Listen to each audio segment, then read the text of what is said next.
দর্শক, জিয়া উদ্যানে রয়েছেন আমাদের সহকর্মী মাহিলা ইসলাম। আমরা যুক্ত হচ্ছি তার সাথে।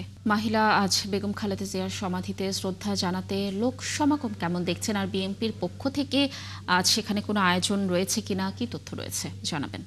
লাবণী, আপনাকে ধন্যবাদ। যেমনটি বলছিলেন, সকাল থেকে এখানে দলের নেতাকর্মী সহ অঙ্গ সংগঠনের নেতাকর্মীরা আসছেন এই জিয়া উদ্যানে বেগম খালেদা জিয়ার যেই সমাধিস্থল সেখানে আসলে শ্রদ্ধা জানানোর জন্য। যদি একটু দেখাই, এখনও আসলে দুপুর গড়িয়ে গেছে, তারপরেও কিন্তু নেতাকর্মীরা আসছেন, ফুল দিচ্ছেন এবং তারা দোয়া ও মোনাজাত করছেন এবং আবেগ আপ্লুত হয়ে পড়ছেন।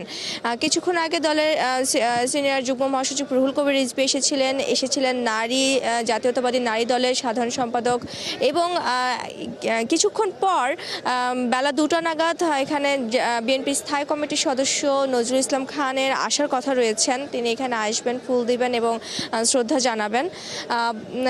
বলতে গেলে সকাল থেকেই এরকম ফুলারণ্য বেগম জিয়া এবং সাবেক প্রেসিডেন্ট জিয়াউর রহমানের এই সমাধিস্থলটি, যেটি আসলে মানুষ দেখার জন্য, এক নজর দেখার জন্য দূর দূরান্ত থেকেও অনেক লোকজন এখানে আসছেন।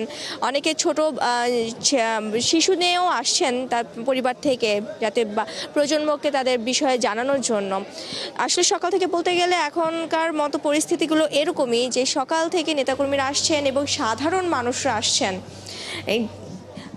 এই সমাধিস্থলে শ্রদ্ধা জানানোর জন্য। এই হচ্ছে এই জিয়া উদ্যান থেকে এখনকার মতো পরিস্থিতি। লাবণী।